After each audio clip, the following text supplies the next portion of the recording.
All right, preparing the stream right now.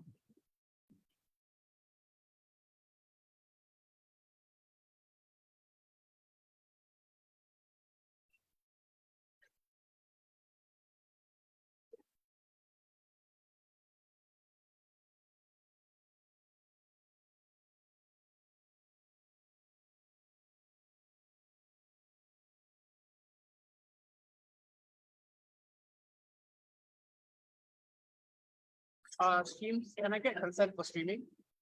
Oh, consent streaming. All right, great. What? No,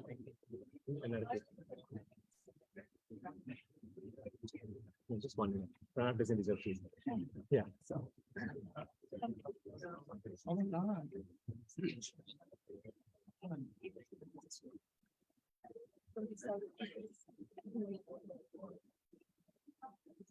Okay, great. We are live. Ready? All right. Okay, I think we can begin. So hi everyone. Welcome to the Open Grand Finals of the Asian British Parliamentary 2022. Yeah. Beautiful. So my name is Vinod and I'm your chair. I think I'll start with introducing the teams first, likely. All right. So on side opening government, we have, I've been told it's their favorite position, opening government. Team Ateneo, Leung in Africa.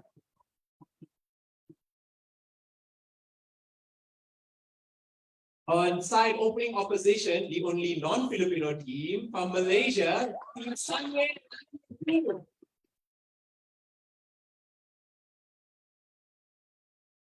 On site closing government, we have a buy one, free one deal, also from Ateneo, Aquino, and Cuizon.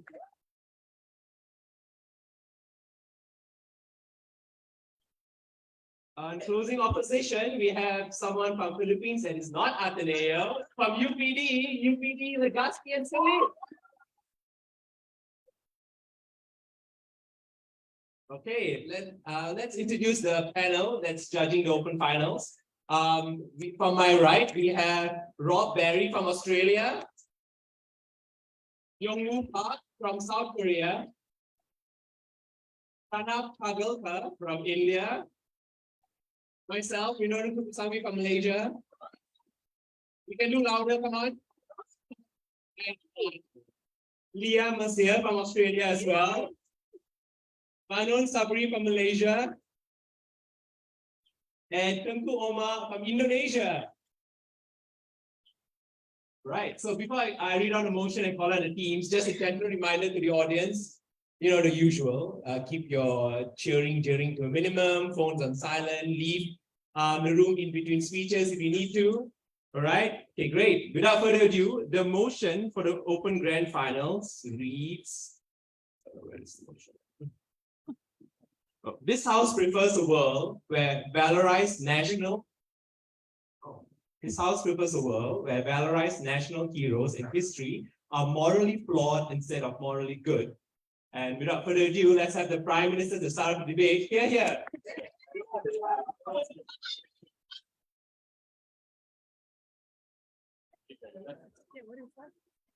Wait, so 1 minute. There's It's good. I don't know what's the sound. It's not you. It's fine. Can you switch it off? I can always shout. Maybe a phone away from the microphone. TJ, do you hear the static? The buzzing. Yeah. You don't? The buzzing. Is that your mic? Vito, is that yours? It's not mine. No, How do I turn it off? it's definitely not this. It's not, I don't think it's coming from there. That speaker, I think. Then it's a phone. I think it's a speaker thing. I think it's a speaker thing. It was fine. I don't think it's noticeable in the earphone. Both of them. Not like this. I think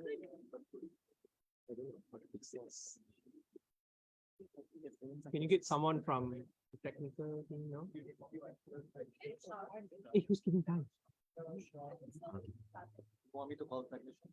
I don't know, but yeah, we need to. I don't think it's ideal to have this. it didn't help them. Yeah.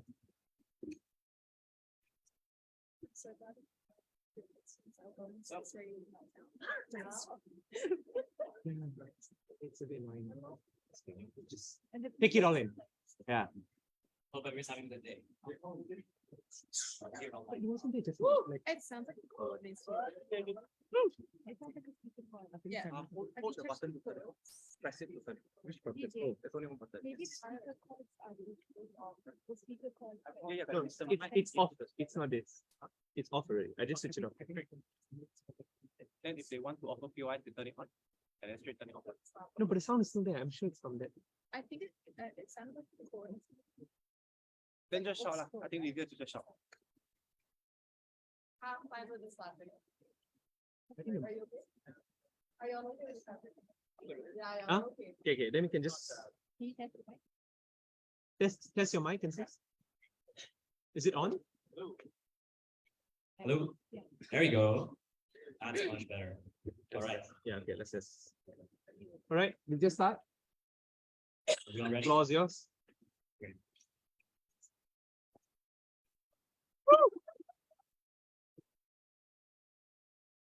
Thank you for reforming the dramatic air of the speech. Starting in 3, 2, and 1. As countries, we rarely get to choose our heroes. All we can hope is to be honest with it. In opening government, the thesis of this debate is quite simple. The main focus of the portrayal of these heroes should be an honest accounting of the many, many flaws they will invariably account throughout their history. In history books, in monuments, in schools, we will teach it to people that not only did they do some good things to be called a hero, they did many great evils too.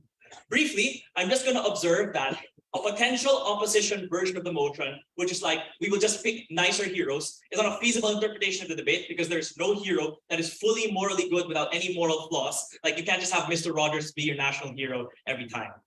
I'll take a clarification when it's 1 minute if people can ask. But before that, I'm just going to clearly talk about what are the examples of national heroes and what flaws we would propose for them. So for example, like Jose Rizal and being a Philippine national hero, but also being a misogynist, for example, and supporting Spanish nationalism, or Lee Kuan Yew having authoritarian tendencies, or Churchill starting famines in India deliberately, we would include these and have them be a major component of teaching children about our past, about our nation, and about our history. I'll take a clarification. Yeah, when does this happen? During their lifetime or after? Likely after, since that's when we start to teach them and call them heroes in the first place. Having said this, we just want to make the first argument be very clear. The process of attempting to defend moral goodness in a hero to create purity in your national history is in and of itself unacceptable. It is a moral harm and creates whitewashing, censorship, and injustice. The first thing we want to observe here is that UP has to meet a threshold of moral goodness, since all GOP has to show is that they are morally flawed, not that they are totally evil. So for UP to be able to uphold a narrative of moral goodness, they must have to make them primarily good throughout most of their history and show that either the flaws are not significant or they are not enough to outweigh the good. This goes in 3 ways. The first is the use of censorship and whitewashing. To not talk about how the founding fathers also themselves had slaves, or the fact that they did war crimes in order to win civil war and the formation of the country. Secondly is the process of rationalization, saying things like Churchill had to starve India in order for the war to end, for the war effort to be successful. Or examples like Douglas MacArthur needing to drop a bomb, for example. Terrible things that need to be rationalized in order for you to claim them as morally good, despite the fact that flaws will still exist and be a prominent part of their history. Third thing finally is the use of demonization to justify moral goodness with their cause, since their cause has to be a good one in order for them to be good in the first place. But the problem is that typically these heroes are born out of conflict, and to justify that one side of the conflict was totally justified, especially in doing some of the worst things or even the good things that ended up with massive casualties, can cause massive amounts of demonization, where most national heroes come out of a period of struggle and say it's acceptable to demonize a group and kill them over and over again because of the fact that they were heroes and innately good, so whatever they did must have been good. What are the impacts of these 3 different ways states can engage in the opposition debate? The first step is simply plainly harmful to people in the sense that not only does it reinforce historical atrocity, such that people now, the victims of the day, experience the trauma again and again every time they go to school and are forced to reckon with the fact that everybody else thinks the person that killed their ancestors, forced them to live in poverty, forced them to live in ghettos and slums, is now a hero. But secondly is that it continues to perpetuate historical oppression by making it acceptable and tacitly valid within the eyes of the people. That is, it was okay because they did this in the past, so we continue slavery now. It was okay that they didn't do this in the past, so we can do war crimes now because it's justified within the ambit of the state. But secondly is that, worst of all, the use of this moral goodness narrative will not and ever be accepted by people. It will be divisive and worse for national, country building and so on, because the claim that they are morally good makes you feel alienated from that school, particularly if you're not the person that was on the right side of history in that country at the time, or you're the person that was subject to immense brutality at the expense of the war effort or the revolutionary civil war. So in these instances, you lose massive amounts of political buy-in. People don't cooperate with the state. They don't send their kids to school. State projects never succeed. So even in the interim period, right, where the heroes are still being formed up and you claim them to be heroes right away, these are the precise situations where people never opt into the state. They're more willing to enter into violence and people are less happy. The way up of this argument is quite simple. Regardless of how instrumentally valuable this is, the harm of attempting to do this is far worse than the actual value of the narrative itself. Attempting to safeguard a hero's purity and morality is precisely the reason why people on the ground never get solace and never get justice. Closing. If they're so bad, would you keep them as national heroes still, or are they just regular people now? I think the problem is that we never really get the choice. They will always be an unfixable part of our history. Maybe if we had the option, right, we would like to have Mr. Rogers, or we would like to have some alternative hero. But typically, this is outside of the scope of the debate. And moreover, right, even the best possible hero will have to have done something terrible in order to build a nation out of dust. Secondly, the entrenchment of political dynasty and politics. Associating national heroes with moral good can allow individuals to claim an unjust amount of power after the fact that the narrative is started. Revolutionary parties or the direct descendants of these people, like for example in post-colonial Africa, where this just happens for three reasons. One is that they are allowed to be presenting themselves as morally good, as a shield from accountability, because the fact that they're still affiliated with these people, so they must be good as well. And secondly, is more importantly, you occupy a set of national ideals, everything that they associated with, every of the values that they associate with, like the way that they got into power through national struggle, for example, or the violence that they exemplified in the rule, will get ossified in that nation state and never change because the fact that it's an integral part of their nation. But thirdly is that it's harder to call out any bad doing or any corruption because the fact that it's seen as unnationalistic. You're someone that's going against a nation, you're something that's going against the dynasty of the person, the legacy of the best person you've ever had in your country. This changes government bench for three reasons. One is that it's simply put easier to interrogate the very ideals that an opposition party or a government party is based upon because the fact that they're not shrouded by that nationalism and protection. Secondly, it's easier to focus on the good actions themselves rather than the person being good, which means you disassociate it from personality politics because national history itself and the way it's taught will change. But thirdly is that if you associate with that legacy anyway, you're forced to repatriate the consequences of it. So if you use Churchill as your national legacy, then you will have to repatriate and acknowledge the fact that he did terrible things to minorities and would have to give reparations in that way. So there's a check and balance there. This is exclusive for three reasons. One is that on its own, this is an extremely persuasive narrative in the toolbox of authoritarian or would-be authoritarian, which means even if opposition said there are other things that they can do, this is an extremely powerful way for governments to do it. Secondly, is that this amplifies other narratives. This is used to say our hero was like this, so our people should look like this. He spoke this language, so we should speak this language. It used to amplify nationalism,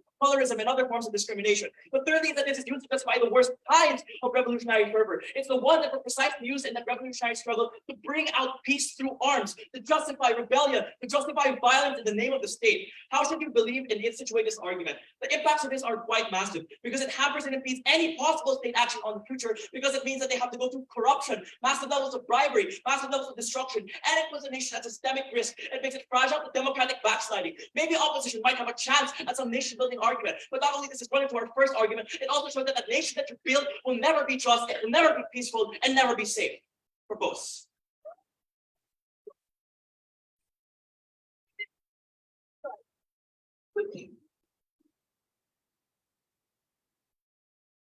Thank the Prime Minister for that speech. To start off the opposition bench, can I have the leader of opposition here?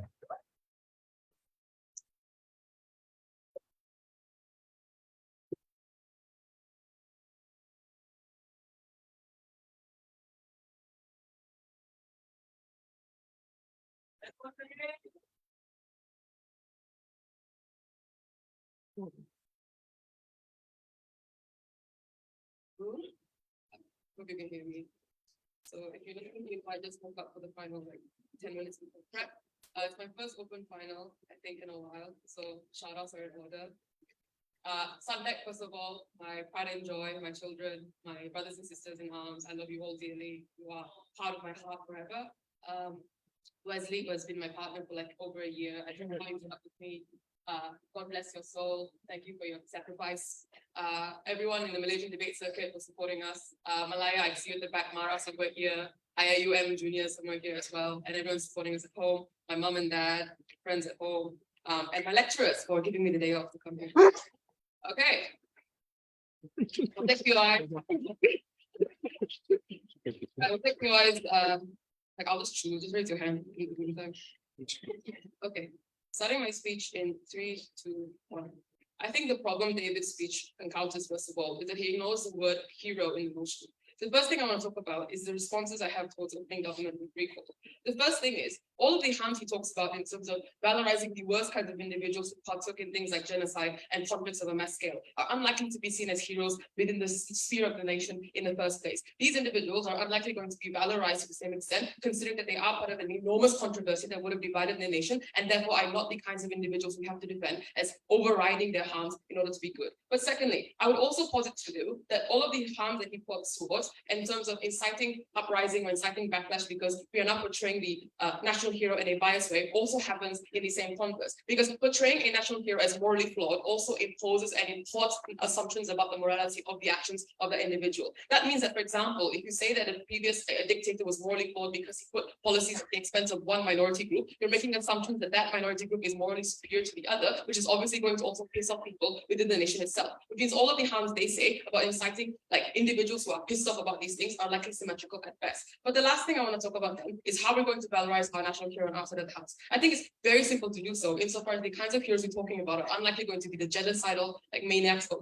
opening government is calling to you. And they're likely going to be, for example, independence heroes who have at least engaged in some level of corruption or some level of things that we consider heinous, but are at least able to override these things by the contributions they've made. For example, George Washington being a pioneer in the independence of the US despite probably owning slaves, or Gandhi being a pivotal player in the liberation of his nation despite also being embroiled in some level of controversy. We're able to override those things in light of the greater sacrifice they've made for the country, because the imposition of those contributions is necessary for nation building, which David Africa correctly pointed out is going to be my case. I'm going to now talk about why nation building is immensely important and why it's only capable to happen in the comparative. I think the first thing to talk about here is that you have to have a national hero that is portrayed as morally good because of a few reasons. The first is that anything else is likely going to want to cause division and fracture because of the morally flawed nature of the individual. People are going to point towards that person and try and scrutinize those things. They're going to want to rouse up different discord at the expense of other individuals because they cannot agree on whether or not they're morally flawed or not. But secondly, it's also going to want to incite political will against that individual. Insofar as, for example, the incumbent leaders can point towards the old person and say, look, they were shit, I'm obviously going to be a better person for you. And they're going to capitalize off of that thing insofar as they want to galvanize the power that they can grab within the current sphere.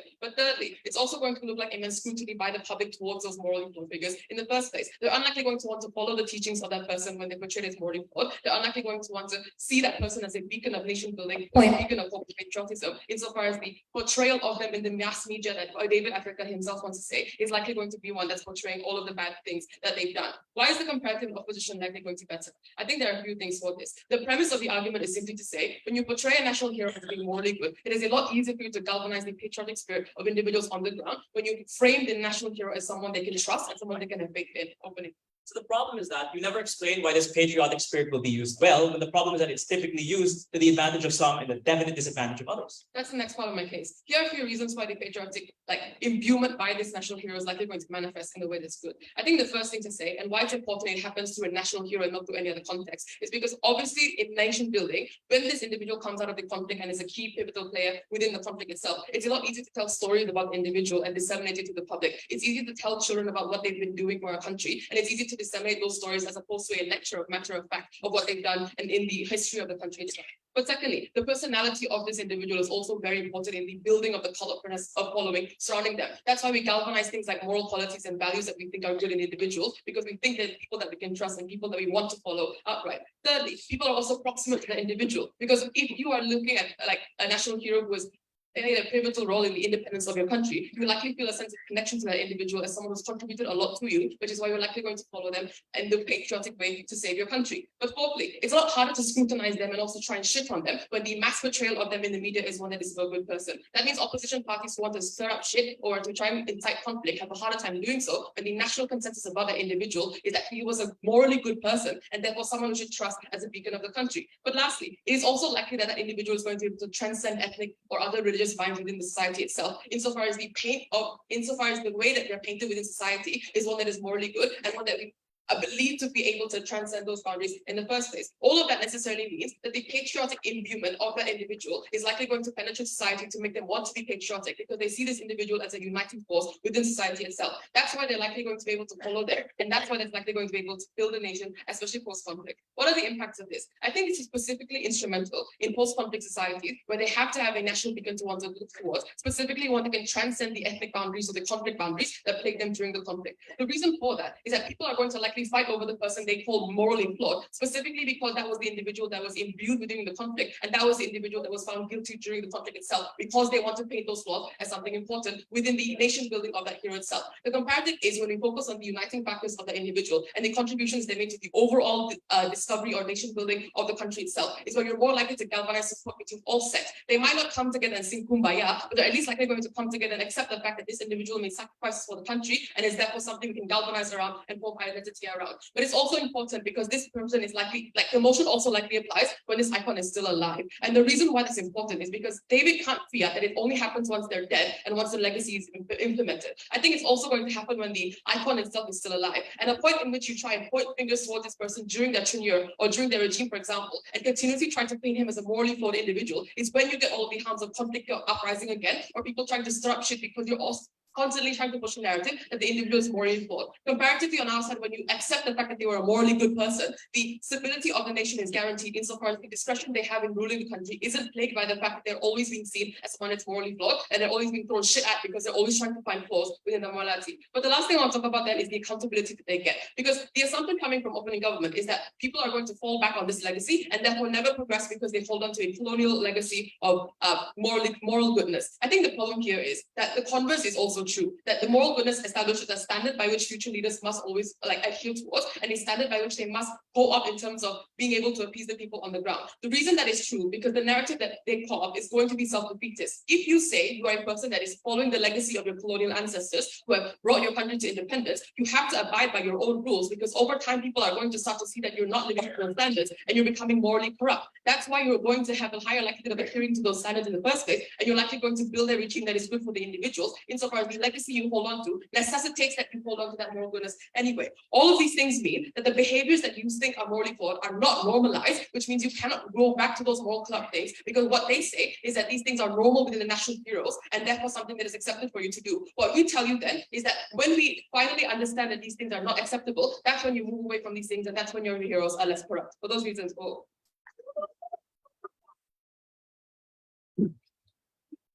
I thank the Leader of Opposition for their speech. To wrap up the opening government, can we have the Deputy Prime Minister? They're here.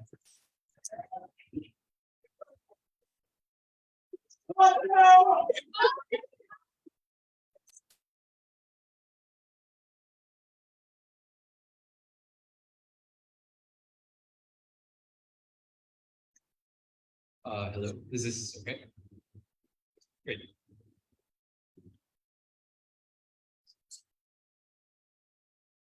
Opposition builds monuments to perfection on the blood of the trampled. They give a few dead men a stranglehold, not over just the nation's identity, but its very moral fabric. Listen to their language. We need to set a moral standard. We need to set an ideal for people to strive towards. But at no point do they explain why that ideal is good, why that ideal shouldn't be flexible. Theirs is a nation that excludes progress and rejects change. They shape curricula to rationalize atrocities and shape cultures that enable the most toxic political beliefs. 2 points of clarification before anything else. The first thing that you want to do is deal with this push that bad people would never be valorized from their side. Tell that to Churchill, Jefferson, Rizal, and all of the terrible people in history. There are less and less heroes to pick when you make more and more morally stringent standards, which is why they become less and less representative and less impactful to the nation's history, which is why it's extremely likely that the same people will have to be picked on either side. Much of history is taught, and the valorization thought that happens after the fact of the revolution. The question of this debate is what the emphasis is. Is it on the character of the person who did the action, or is it on the action as a phenomenal event? Is it that the Philippine Revolution was carried out by the Philippine people and he was one person that led it and organized the campaign but had many flaws, or was it that there was something inalienable, something special about him that allowed him to become a hero, that allowed him to transcend all other men? That is the comparative we set up clearly at first that simply isn't responded to from them. Let's talk firstly about why this dooms long process of nation building and reconciliation. Their claim is implicitly responding to ours, in which they say they don't get buy-in and you need to glorify someone in order to generate that buy-in. Problem, they never prove that people will agree. Just because you say someone is morally good, that doesn't mean people will believe that they are a perfect moral standard that they should look up to. And this is where we flip their claim. Forcing an image of a hero as morally good actually makes violence and conflict more likely to resurge in the interim once that nation has not yet been established. Because not everyone immediately believes in this nation. Not everyone immediately believes in the heroics of this figure. So they reject you at the initial stages because you chose someone from a different ethnicity. You chose someone from a different religion. Compare that to in our world, where the hero is portrayed as morally ambiguous, and people thus feel like they have weight in that new state. You're willing to make concessions that yes, they did terrible things, but we're willing to reconcile that because this specific action they did, like ousting colonizers, is what we want to build our nation on. We detach it from the character and correct it towards the action, which is why more people come over and do things like make concessions to each other in our world. But secondly, I point out the other reason why we are far less likely to get infighting is because we don't create competition between heroes.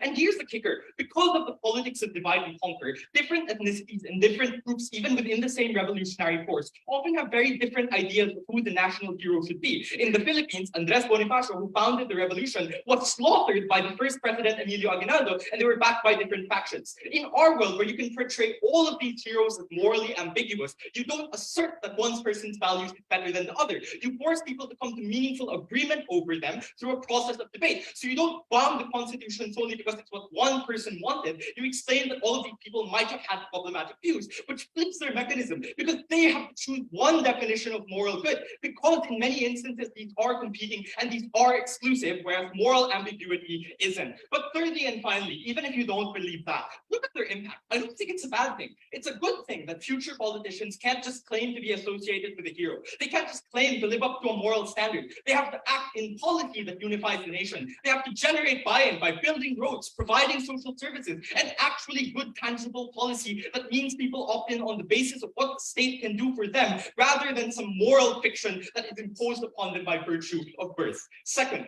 why is the very process of valorization atrocious in their world? I want to point out that they don't respond to the very basic push David gives, which is once you portray a hero as morally pure standard, that standard is necessarily static in order for any of their benefits to manifest. The problem is that in the counterfactual, evaluations of their legacies can change because ideas of what is moral and what is ideal in that society change. So in their world, once you've asserted that a hero is good towards like the one specific ethnic group, he comes from this background, he holds this belief, it becomes impossible to question those beliefs in the future. But secondly, what I'd add an extension is that it makes the study of history worse. You're less likely to preemptively look into things like the atrocities they might have committed. You're less likely to look at ways to incorporate the ethnic groups they might have insulted or might have assaulted as part of the revolution. Historians themselves are silenced from bringing this evidence to the public preemptively because there's much less funding for it and much less public support for it. What this means is that in their world, the moral values you romanticize at the start are the ones that are going to gain a grip on this nation. The problem with that is twofold. One, they respond to none of the David's analysis as to why the methods by which you ossify these values happen. They don't respond to the fact that you have to censor people from the minority group. They don't respond to the fact that you have to rationalize it whenever evidence of atrocity comes up. Say it was justified. Say it was something that was worthwhile for the nation. But secondly, because the people who choose this at the start are the people with the most selfish interests and the most control of the state. They're the ones who are the least accountable in the writing of history. So they have selfish incentives to entrench themselves, make it look like what they stand for is the correct version of history. On the comparative, even if there are selfish and power-hungry actors who control legacies initially, their ability to control that legacy is never static because it's always under question and it's always up to democratic participation. I'll take closing. A process of debate requires people to already have a moral understanding when deliberating. Why are moral flaws themselves also not fictional? I find it insulting for you to say that people do not themselves have an innate standard of what is moral good. People know what they want for their communities. People have been developing this for years, even prior to the existence of a hero. A hero is not the founder of your moral compass. A hero is someone who sparks that and directs it. The question is whether you portray that morality as originating from them or them simply riding on a tide that was already there. In our world, the teaching of history is a democratized process. It's one where the hero could have never done it without the support of the people in the revolution. And importantly, that many things that they did it that require trade-offs to make those people worse off? Thirdly, extension. Why is it that even when these heroes continue to be alive in the writing process of history, we prevent the worst abuses of power? Their claim is that you create a moral standard that prevents people from doing things like corruption. Problem, you know who's immune to that moral standard? The person who you say is that moral standard. We say this is the world where heroes are most able to tie themselves to the national legacy in a way that keeps them unaccountable. To do things like make it such that executive's powers are concentrated in one person. To limit the independence of different branches of government because people have an unjust amount of trust and faith in the moral outcomes of this one actor. So in their world, Biden is actually a bad thing because if there's too much of that trust, too much of that faith, you allow this hero in the founding of that nation and its democratic processes to do the worst things and embolden the worst harm. Even if they themselves aren't good, they pave the way for evil to enter. For those reasons, propose.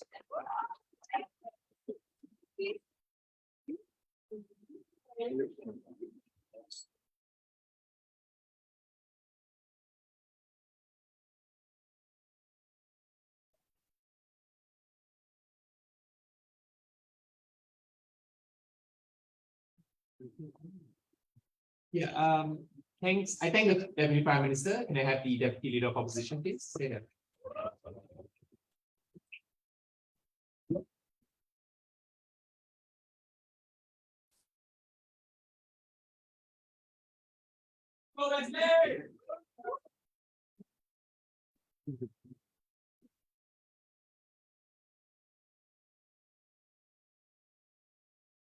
Everyone hear me? Is it a bit soft? Okay, it'll be better in the speech, I promise. I am very loud. Yeah, so since it's Shireen and my first open majors break, just a couple, sorry, very sorry. I know I don't like this either, but just a couple of shout outs. Shout out Sandek, thank you for support. Shout out to Malaysia contingent, Malaya, Mara, IU, thank you so much. Shout out to Shireen, thank you for being partner for so long. It's been a very long journey and a very good and fulfilling one. Thank you to MWS who's watching online. Thanks for your support. Thanks to mine. I wouldn't be here without your belief.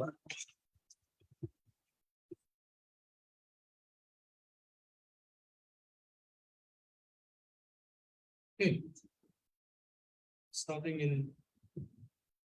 in 3, 2, 1. 4 pieces of framing before I go on to weighing the issues and the clashes in the opening house and why Shireen has already won the debate independent in her speech. Okay, 4 issues of framing. Number 1.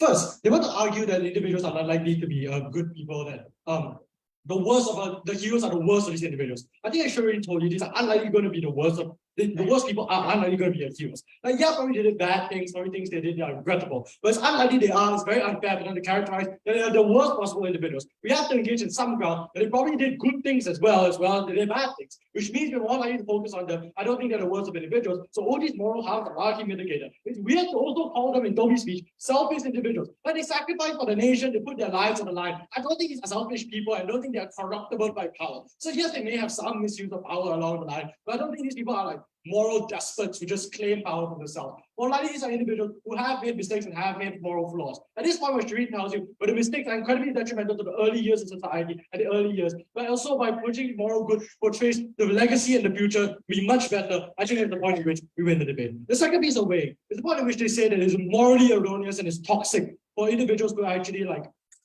whitewash and shield themselves from potential things because they have spilled blood and because they've done atrocities. I ask this very simple question. Can wars against oppression be won without spilling the blood of the oppressor? If that is ever true, then I think they can win the debate. But insofar it is not true, no, I'll take CO.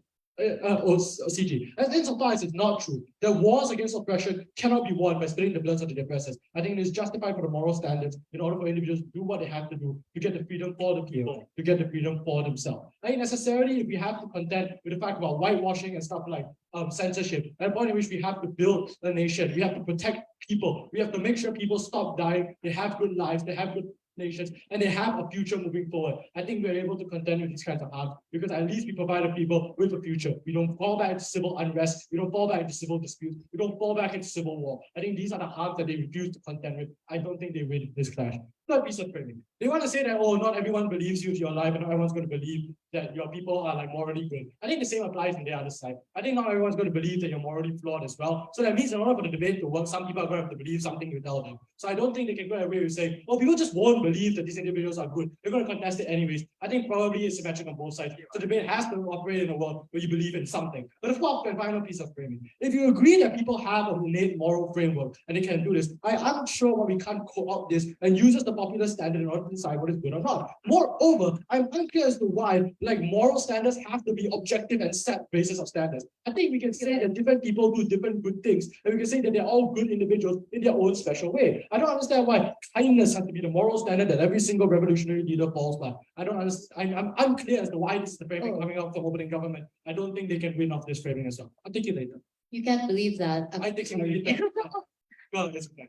Okay, then on issues and weighing, I think most of my issues is Mike. I think most of my issues clash already directly with what David and Toby said, so I'll get on to it. So two major issues. Number one, on nation building in the retrospective, and number two, on high standards and accountability. Actually, I think Shireen has already told you why nation building in retrospective is number one, the most important thing that these revolutionary leaders have to do, and the most important thing for these nations post-conflict, because due to this being a retrospective debate, it necessarily we have to protect these individuals in the future, not just their livelihoods, but their future as well, and their ability to live their lives post of these conflicts. I think Shireen told you three reasons why. Because number one, when you have these kinds of moral flaws, when you have these kinds of things, it's when you cause more division and more fractures. Especially because when they are living legends, you increase the onus to undermine these people, to call them out, to say that they are good people, which means it leads to further mass stability. But number two, you have political will against them. Because there are other opposition leaders that start engaging in populist narratives. They'll say they actively undermine these individuals when they are alive. I think necessarily some kind of harm to deal with. When the leader of the revolution is now being undermined and said, you are a terrible person, therefore you've never lived the country. This is when you have political instability. But no, in most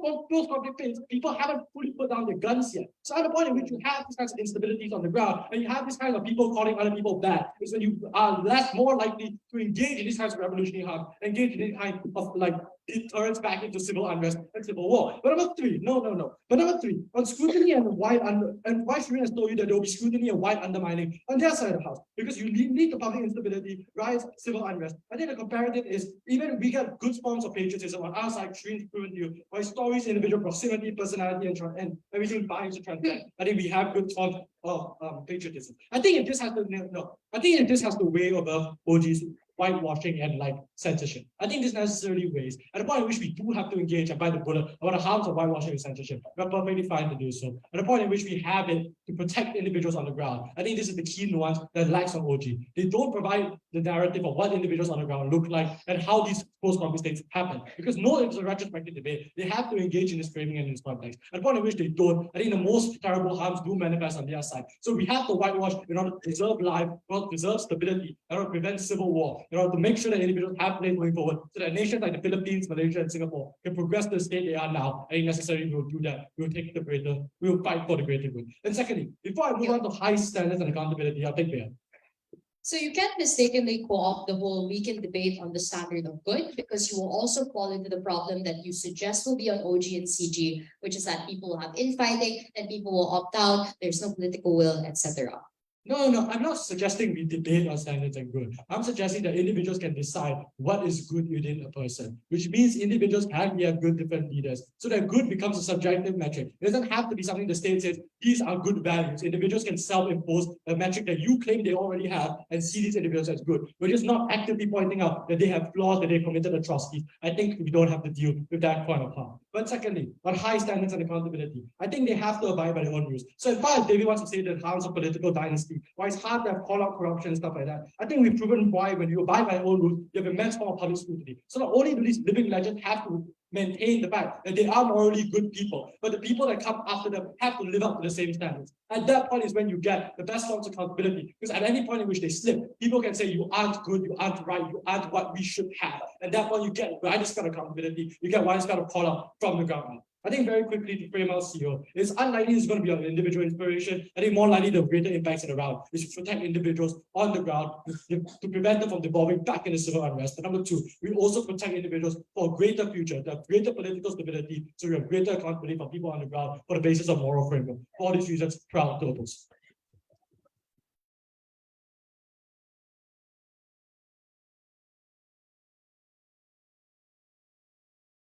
I thank the Deputy Leader of Opposition for the speech. Can we have the Member of Government? Oh yeah. Okay, yeah, audience, remember what we talked about? Yeah. lead in between speeches, not while the speeches are going on. Thank you. Right, member of GAF, here. The game's not big enough for 4 papers. Well, the last labor part. What's about?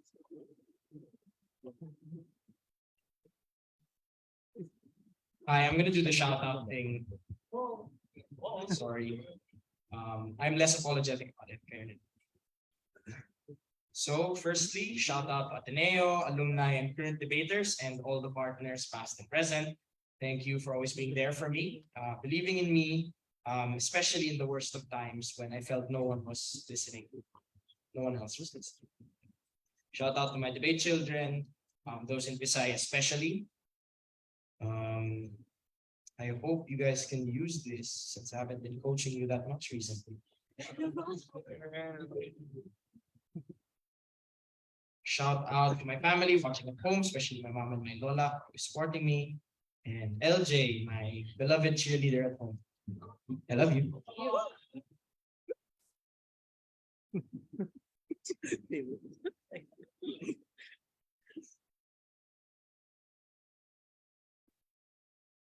Take a PY from closing.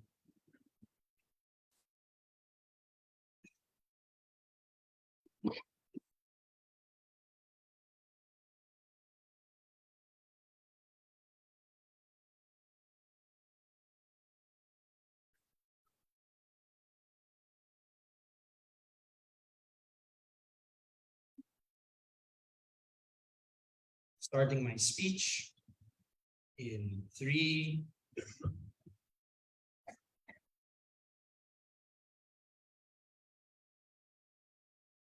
starting my speech in 3, 2. There are 2 massive missing links in the opening debate that make it impossible for them to unlock the massive impacts they tried to claim. Firstly, guys, who really cares about national heroes enough that they influence every single lifestyle decision you make or even the informed choices you make on a current politician? There needs to be a link as to how this really tangibly affects people's beliefs. Otherwise, this is where we actually weigh the importance of the fact that they actually were bad people, which OG never does, right? If every argument in this debate is a wash, and we usually forget national heroes anyway, it does matter if they really were bad people and they really did hurt a lot of people in the past. That is the only time that principle has value in this debate. I'm going to talk about 3 things that are impacted and give you the links as I go. Firstly, how people see ideals. Secondly, how people see politicians they'll vote in. And thirdly, an extension, full new horizontal extension, how you see yourself, which is a very important assured benefit. You actually do see these people as inspirations. You probably won't hold these mythical heroes as standard to the average person beside you. What you need to note is that people usually interpret these national heroes however they see fit. They usually use their cognitive dissonance to rationalize what they can mean, and therefore the way that you see an ideal is indeed not tied to the way you would see a current politician or how you see their morality. Why do we co-opt all of the benefits from opening opposition? Because they've forgotten the nuance that these heroes are already valorized. Valorized is not a like a generic word. It was put in this motion for a reason. Valor itself pertains to the way that you behave in a conflict. The fact that you probably have things like courage, things like bravery and initiative that you can willing to take. Most importantly, it understands that you did it in a conflict in which you had to make sacrifices if it was for the good of the nation. If you are valorized, it is usually legitimized, these actions. And that's why the people that you killed in the independence war against Britain aren't the thing that you hate about George Washington is not the fact that you killed a bunch of British soldiers. That part is justified. And that is why we can still have and co-opt all the benefits of these independence movements, like these independence figures, because they were fighting for a noble cause at the end of the day. The thing that you scrutinize in these people is usually the moral flaws, which are objectively like not justifiable in any way. This looks like the womanizing of Rizal or the probable racism that was being done by other people at the same time. That is why you maximize all of the good, positive ideals that you can learn from these people and still hate on the bad things, because their character flaws are probably things that you can hold to current politicians. I'll impact why that's good, better later. But even if you associate all of the benefits and the flaws, or it's one or the other, we tell you that the key word is usually flawed, not irredeemable. If anything, if it's true that what you said, that these heroes are so loved by the country because they did so much, then what we need is a counterbalancing narrative to be able to see them in a proper light. And that is where we break the deadlock with the opening debate, where they say, oh no, you just want to forget about them. This is very crucial because we don't agree with OG that you shouldn't ossify these national ideals, because we do want to ossify ideals such as patriotism and fighting for a noble cause, resisting neo-colonialization at times. But again, you can still be strategic about which things you call about these people, holding them to a higher moral standard. Second thing I want to talk about is politicians, right? These are the people that you probably actually do care about national heroes, right? The few times that you think about your history lessons, you think about the current politicians. But there's only a few people who actually base their political votes on idealistic things like a national hero. It is not the cynical old people who vote on whatever is most beneficial to their jobs or their biases. It is the youth who are extremely idealistic, who still remember the things that were taught in school about about Rizal and the ideals that he embodied, right? And these are the only important voter base if you want to swing at the end of the day. This is where we co-opt the benefit of opening opposition on accountability. Because in reality, the youth are the people who think that things are black and white, morally gray or ambiguous. We think it's good that this is the only time you will hold government officials nowadays to a higher standard, because in reality, on your side, politicians can control things like the media. They can control things, in a lot of other ways. And so the deification of a lot of political families, a lot of technocrats who run for power because they have control over the media is usually symmetric on either way. On our side, when you do have people who are informed of these flaws and care so much about these flaws, you can still simultaneously quote the benefits of OG and hold people to a higher standard without ruining the positive ideals that are involved there. I'll take closing. If CG still wants national heroes, why would people believe in someone who is as flawed and as broken as you are? Because everyone is flawed. We'll get to that later when we talk about how you associate them with yourself. But it's a lot better for these people to have no national heroes. Why? Because these young impressionable voters on your side of the house will just vote for the people who invoke the name of George Washington and therefore say that we will be like them. Because you can't demonstrate whether you are actually like George Washington or not. You will just promise to be like him, and that is the low-hanging fruit that we need to eliminate from all of these politicians' toolboxes. On our side, you hold people to a higher standard. That's better. No one can romanticize anything you vote on. Platforms, policies, etc. The last thing though, the positive time in which we will use these morally flawed people as inspiration is when you refer to yourself, right? You have to be in a special mental state to start caring about random things like art and national heroes, history lessons, right? It's when you are truly soul searching and for someone to relate to, right? You will only care about these persons, national heroes, when they resonate with you in particular. You can still hate these politicians for falling short of national hero. You can still hate these like politicians, right? But when it comes to yourself, what you really need to become a better person is to actually have an inspiration, right? That is when these morally flawed people can come into the debate, right? Firstly, it tells you that your figureheads are a lot more relatable. And that is actually a good thing. It's hard for someone to act patriotic, to feel like they can still do something for the country, where they can't even help themselves and they feel like the state has oppressed them, right? We need to still have these national heroes, which are flawed. They probably went through some struggles just like them, but at the same time, they were able to contribute and something to the state, and therefore even the worst, most depressed people like incels, the most people victims of unemployment will still be trying to contribute more to the state, and that will eventually make them reach out to state apparatuses, trust those processes a lot more, and still find a foothold in society. But secondly, you will still think that ultimately people are more redeemable, right? You will think that if you can still have a great contribution to the state, or even just your family, because state ideals are usually becoming a family man, getting a job to contribute to the economy, you will still try to be a good person no matter how down and out you are, even if the only thing inspiring you will be like this very emotional thing in which you will be remembered positively by other kinds of people. You don't have to fall short of these people, but you always fall short of these icons. Inspirations are what we need a lot more. Why do we weigh this over everyone else in the debate? Because it's a lot more realistic, right? You don't vote or actually change large parts of your lifestyle unless you're in this vulnerable, emotional state. Even if it's a very, when all other benefits are speculative, this assured one is definitely the one who will win the debate. Thanks.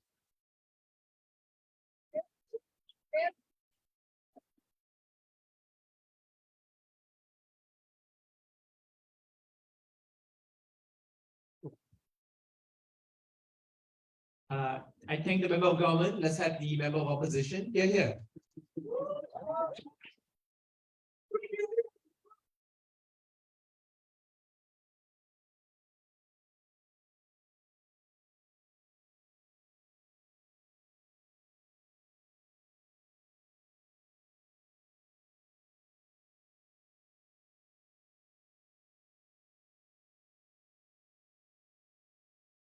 Hello, is this working? Okay, thank you. Before I begin my speech, I would like to thank some very important people. Firstly, thank you, Dylan Santa, for the here.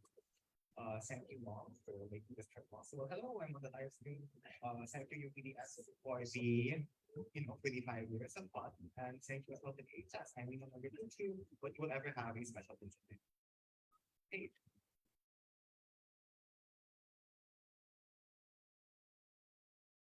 The first thing I want to do is to get government off their moral high horse that they will never have to lie or change their mind ever.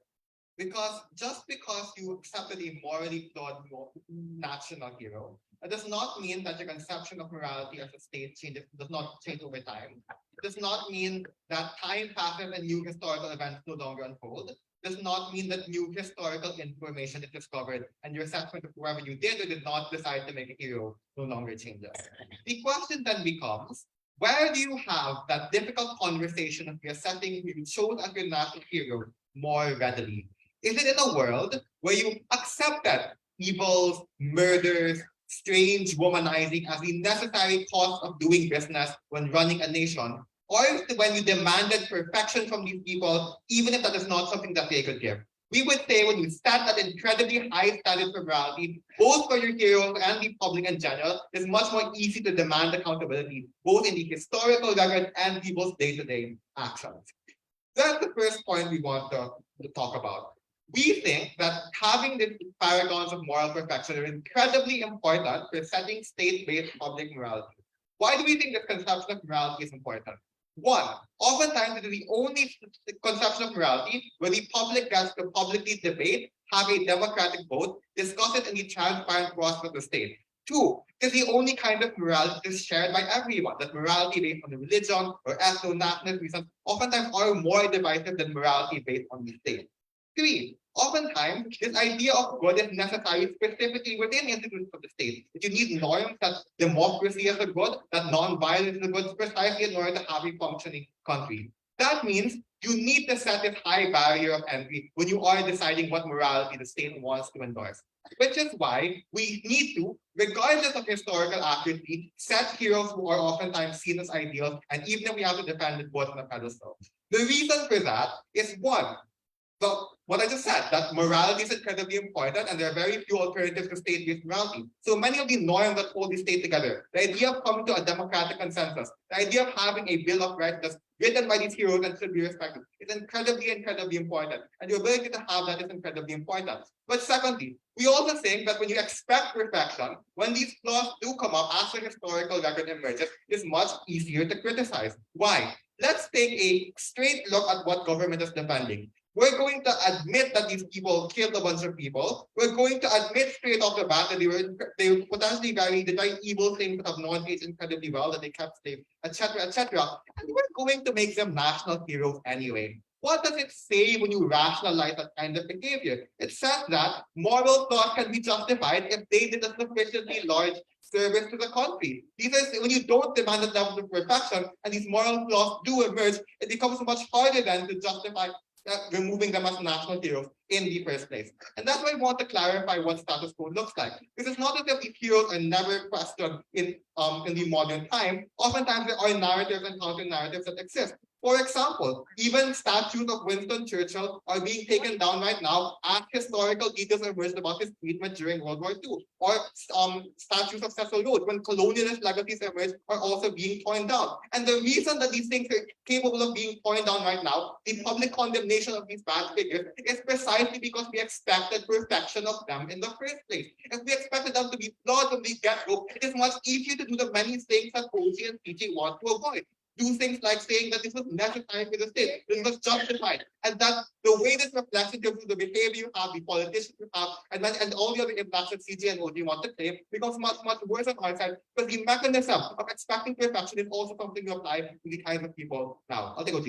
This entire extension is an attempt to wording trick yourselves into our side of the bench. The response to perfection on your side of the house is to reinforce perfection because you don't want to question what you bought into as perfect moral good, which is why you rationalize in your world and adapt in ours. Well, I mean, as a matter of fact, these narratives are right now being questioned in status quo because as Toby himself points out in his speech, people do not become suddenly brain dead the moment they form national heroes. They still have their own idea of what's right and wrong, and people are capable of saying this person no longer meets the standard for perfection, and therefore we will no longer meet them, make them a hero. When you didn't have that expectation in the first place, it's much harder to do, and you're much more likely to have states saying that this bad behavior is acceptable or even necessary. That is why we treat them as national heroes, because they are flawed. That is very, very bad in contemporary politics, because it justifies things like corruption, things like behavior that all teams agree is incredibly bad. We've also shown you how the evolution over time is only possible when you have things like the ability to criticize them and for these sharp flaws to come as a surprise to people, where you say that they no longer meet the standard of morality that the public wants to have. The next thing I want to do is to bite the worst case of opening government. So what if these are things that get completely whitewashed and completely erased in terms of never being discussed ever?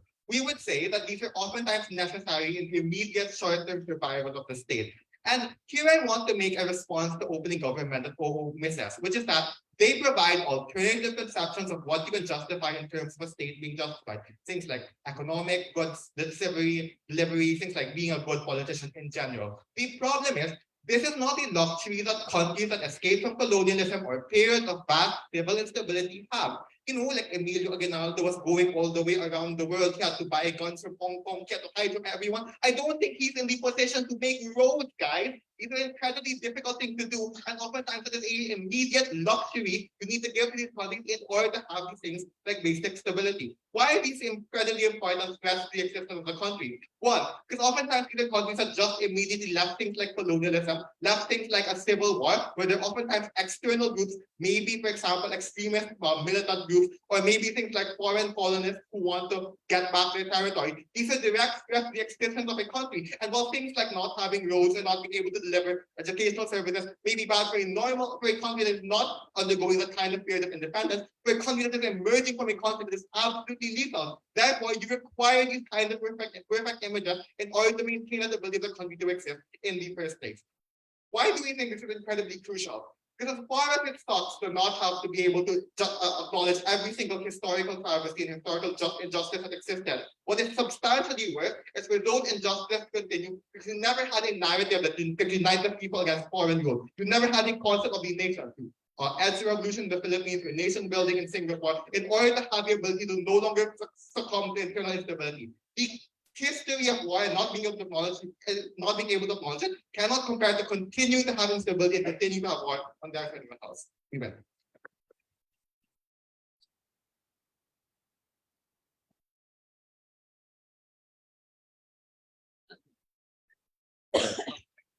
I thank the member of opposition to wrap up the Gov bench. The Gov will please. Here.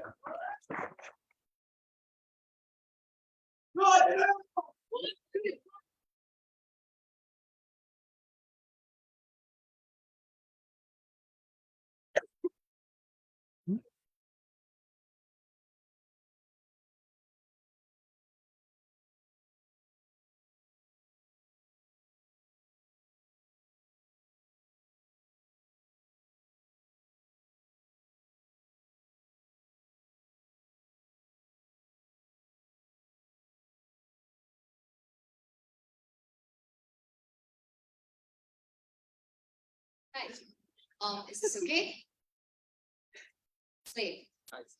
So, sorry, it's like the ends shout that you've heard, but again, it's also my first open final, so I guess it's really cool. And I think there's a lot of gratitude to be given. The first is to my family who supported me from Madrid to Bali, especially to my mother and grandfather. As a matter of fact, it's actually the birthday of my grandfather tomorrow, so I guess happy birthday. Here's your present. Next is debate friends. So from ABS to the friends I've made, the women, actually Bea is, by the way, one of the women I'm talking about. And also the wonderful people that I'm seeing, in this round today. Thank you so much for being such great confidence, whether it be in terrible rounds or tournament delays. I think the experience of debate these past 7 years wouldn't have been the same without all of you. Obviously, ABS from alums and current members, the amount of support, guidance, and memes that you have provided me will be unparalleled, especially to David and Toby. I can't make a joke about your outfits because they're very, very nice today as always. But thank you to the two of you. Obviously, I also want to say thank you to Riv because I personally didn't think we'd get this far, but Riv, I think, never stopped believing in me and himself, and I'm very grateful. But lastly, to Ben, who is in the crowd, yuck.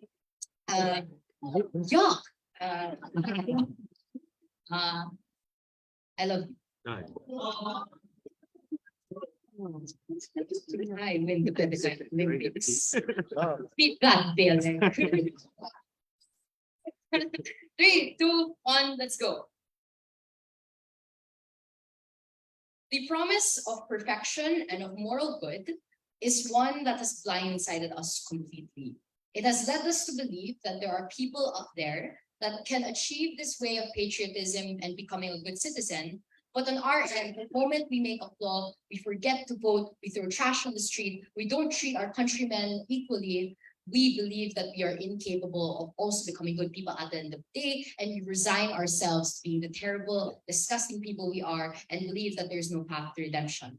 What thrift specifically proves in closing government is, first of all, not just that opening opposition is wrong, but additionally also the fact that these things are important, the fact that we can be able to redeem ourselves, and that's what I'm going to with today. The first thing I want to say is why opening opposition is out of the debate. The first thing they want to win is the clash of nation building.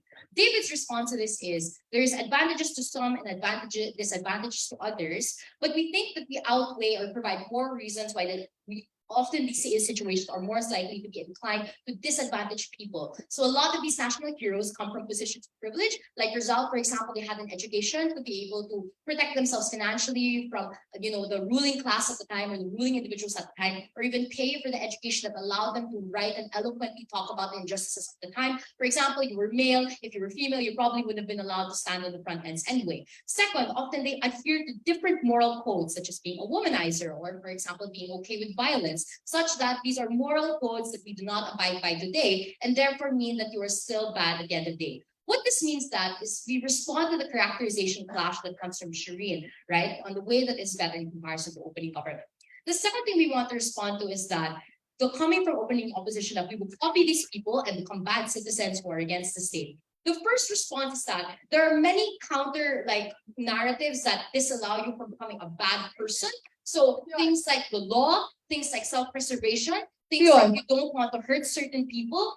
This also doesn't stand with the reality that many parts of history are debatable. So in the context of Philippine history, for example, we're unsure as to whether or not Rizal's alternative of writing books is significantly better than Bonifacio's alternative of going to the streets and supporting the KKK, not the white kind, by the way. But specifically from Riv's speech, there are many hindrances to being a good citizen. The standard is too high. If you believe they're infallible, you may often hate the country, who often hate the countrymen who vote populist, or for example, through trash on the street. It's difficult for you to view yourself as an individual who can still be a good citizen and make significant change socially. But this is supersized by the insane nature of a lot of the wars that they were doing. And therefore, the threshold for opening opposition, closing opposition to prove that people still believe that they can be good or emulate these heroes, which by the way they're implying is something that is good and something they want to achieve at the end of the day, is very unproven at their side. The second thing opening opposition does is that the DLO mistakenly co-opts saying, well, we will be able to debate what is good, and from there we can have our own opinions. First, this precise debate also still leads to instability that they suggest will exist on government. The response from deputy leader of opposition is insufficient because even when you decide for yourself, how do you act on these preferences? Particularly, you'll be likely to act on these preferences by sharing your opinions, by voting based on who you think is more similar to the national hero, by speaking up in class, for example. So at best, there's no conflict in opening opposition, but people don't meaningfully act upon the opinions that they form about the national hero. On the worst case, there is still infighting. There's no solvency on opening opposition. Before I proceed, Sulit, go. So if you concede that there are alternatives to enforcing morality, such as through the law, why do you need to intentionally target bad people to become national heroes in order to make your point? So, again, you don't really have the ability to choose who your bad hero or who your heroes are. Insofar as they are bad, we want to end up accepting and recognizing that they're bad individuals. And from there, still agree that, well, they were key, for example, to achieving the independence, democracy, or whatever it is was the conflict at the time. The next thing I want to respond to is where exactly closing opposition loses debate. The first thing they say is that we won't have national heroes. This is untrue because these are people that need to be infallible in order to be accepted into history. Opening opposition builds this actually for us when Shireen recognizes that even if we agree that there are some bad things they do, At the end of the day, insofar as they still achieve independence, they still did something that's pivotal to us being sovereign or to us being a democratic country, we still recognize, for example, that these things can coexist at the same time. The worst case on their end is that if we have no national heroes, that's probably fine, because the kinds of national heroes that will be erased from history or excommunicated from valorization are probably those who did the worst extents of harm, such that we cannot find ourselves justifying who they are. But the last thing they say is that, well, there's state-based morality. The first thing I have a problem is that there's a little bit of a problem with the timeline process here. When do we start rationalizing? When do we start realizing that perfection, automatically and set it to a standard such that it makes it difficult for us, or make it easier for us rather, to start criticizing them? First of all, if we see them as morally good, what we're trying to say on CG is that the barrier to call them out is significantly high, because it's unlikely for you to get support for calling them out. It's unlikely for people to believe you in the first place. The second thing that is, if this perfection is so effective, the criticism will not be effective to the extent of not challenging their practices, not questioning governments that valorize them, or anything that meaningfully forms nation building as per CG argument. The last thing I want to do with regard to this is whip out risk extension.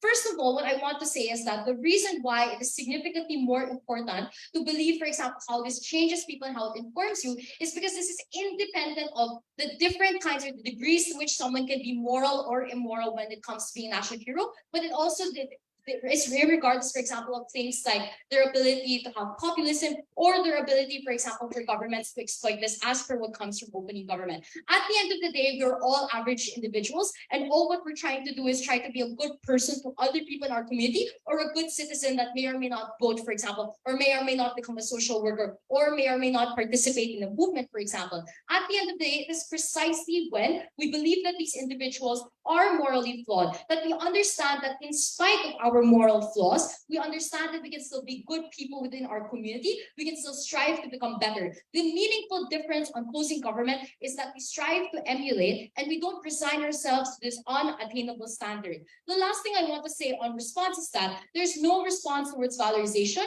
which precisely allows us to glorify actions in conflict, and especially necessary ones. For all these reasons and more, we have never been prouder to propose.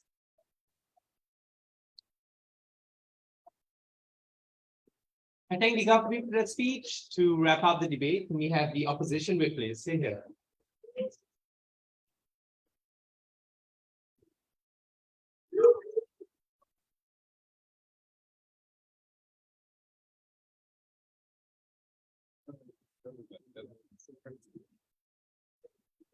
I was challenged. So happy birthday, Alex. Thanks for the dressing taking.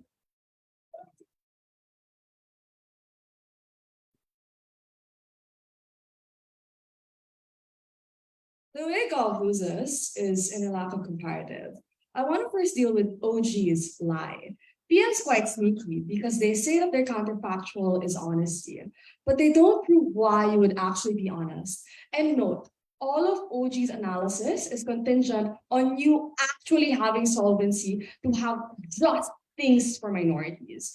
There are 3 reasons for why it's unlikely to be honest in opening golf. Firstly, because, as Sulit explains, there are alternative and stronger counter-narratives, like rebel groups, like neo-colonial institutions like the United States, that have incentives to erase a state's capability. What this means is, you do not get honesty, but rather, in the short term, you have a state that is far more vulnerable to big institutions who peddle the narrative of communism in post-1980s Philippines or extremist terrorists in other countries. Therefore, they do not get the capability to get justice for minority groups and individuals because people also do not have choice under opening government. It is still decided on by individuals who are in power. What you instead ossify potentially is not Lee Kuan Yew, but you ossify instead are individuals outside that country who take control over it. Why that's particularly harmful is we'd rather a functional state where people can discuss morality being good as opposed to individuals hijacking flaws, individuals hijacking what the discussion is when they do not identify with it, when they are individuals who potentially have bad certainty. Is that you can also hijack the concept of moral. Absolutely. The difference is when you have moral good, as you say it is inherent. That means individuals potentially know that is good, and therefore it is far less likely to be hijackable. But second, even when you hijack what is good, at the very least, These are things that you set standards for. When it is flawed, it is just a conception of it being imperfect. That creates a vagueness surrounding it that allows more individuals on scale being able to question it, being able to make it bigger. No, that takes out opening opposition, because at best they say nation building is important, but they do not portray the comparatively other alternatives that question it that are potentially stronger. The second implication this does is, even if you do not question individuals, I just think that Bea gives us a perfect response. There are alternative things like laws, like morality, that still force you to question national heroes. I'm uncertain why state propaganda is often stronger than, as Toby said, inherent moral values, or as Bea says, alternative moral mechanisms that allow you to still question, is Lee Kuan Yew really shit? Is cheating on individuals like Jose Rizal did really truly bad? But also, secondly, I don't think opening gov really gets their comparative, because DPM's neck is debate and deliberation. Most people do not have common and moral canons at all. They say it is despicable, they do not actually respond. Especially situating in post-conflict societies, there's a massive confusion because history is often written by whoever survives, which means you cannot have deliberation at all. It potentially is flexible, but when it is flexible, that is when it is easier to co-opt by people in power compared to a world where when it is static or potentially more static, you are more likely to rationalize it, more likely to question it, because no longer can you say that because you're morally flawed, it's okay for you to cheat, it's okay for you a terrible person and be a terrorist. That's why the staticism, if it is good. Before I move on, Trib, sure. You're squirreling the motion again. The motion is are morally flawed. You can't say that in your world it's just status quo. Your world is one where they are always morally good just because they're national hero. And discourse doesn't The happen. World Manual says that this house prefers this house prefers the word allows opt use of different status quo. That's the lame response. But the better response is just they can still do bad things, but it is a trade-off of them having done more good, which is what OG concedes in the Prime Minister's speech. So we can still recognize it potentially, but in the worst case scenario where you do whitewash it, we think it's perfectly fine.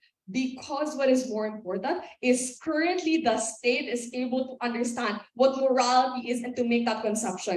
In the absence of what is morally good, you do not have a moral standard that everyone is beholden to. The difference is opening opposition ends by saying, well, nation building is important. What we explain is, if morality is so crucial, it is important that people are able to conceive of it within the state post-conflict, as opposed to it being hijacked by alternative narratives. That allows to take it about opening government, because potentially they give good reasons for why history is going to be bad regardless, but they never explain their solvency, and that is what Sulit explains in terms of change. At that point, we deal with closing government. They say it'll be hopeful. The problem with this is undermined by GovWip's own response. That there are many other strong reasons to act good or bad. I'm not necessarily sure why it has to be Lee Kuan Yew or Jose Rizal or whoever other national hero. But secondly, if they have the concession that you would have other alternatives, you already have other as powerful standards, and therefore you would still criticize them and also have morality adjust. That means I don't really know why this is so crucial. But even if you believe that it is important, the response says, I just don't think you'll be motivated just because they look like you. No one will believe you, because the point of a hero is it's supposed to be someone better than all of us. When you break the myth of a superhuman, you break the standard of morality, because the ideal no longer has to be high. The ideal is now something that is equally as flawed as you. You know you are far more likely to be apathetic and be turned off by it. That's why you do not opt into it. Second, even if you look up to them, the flip is important. You're more willing to excuse them, because if you can also be a cheater, then maybe you can also you do not need to criticize Jose Rizal from being one. That flips opening government, because at a point where you humanize individuals, it requires forgiveness, and that's where you ossify them far more, because now when they're human, you're more willing to excuse them. In the comparative, when they have to be morally good, that means these individuals cannot be excused. That is a stronger reason when opening opposition asserting there has to be high standards, because we explain the process of deliberation and flipping opening government against them. The implication for CG's claim here is that you do not have any figureheads because people do not opt in anymore because they are apathetic and do not believe in it. That is terrible, not just for nation building or the eras of it from opening opposition, but the capacity for people to believe in a common sense of morality. At the point where it is fractured, people do not have common ground. That's where individuals are far more divided because they do not know if genocide or things like nation building is potentially more crucial. That allows them to get that capacity to weigh. But secondly, flipping closing government. Hope when you look up to an ideal as a greater motivation. You want to strive for good and good things. On CG, you're validated already that you are imperfect and it's okay. We tell them the standard is high. We tell them the standard is good. And that's when you question. That's why UPD wins this final.